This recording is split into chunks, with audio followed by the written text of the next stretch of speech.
Hello everyone and welcome back to another video from Finance and Crypto Guide. In this video, I'm going to show you how to log into your credit card account on the Discover website or the mobile app. So let's get started right away. Now if you have the application, you can open the app as well, or you can open up your web browser and now in the address bar type in discover.com and press enter. You will now be taken into the official Discover Bank website. Now from the bank website, right at the home page, you will find your login portal. You can use your credentials within this login portal, or you can also click on the login option at the top right corner.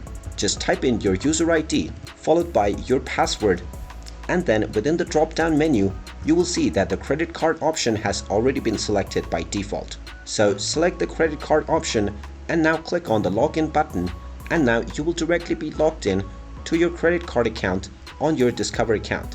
And there you have it. That is how easy it is to log into your credit card account on the Discover mobile website or the application. If you find this video helpful, make sure you hit that like button and subscribe to our channel if you haven't done so already. Also ring that notification bell to never miss another update from us. Thank you for watching, and I will see you again in the next video.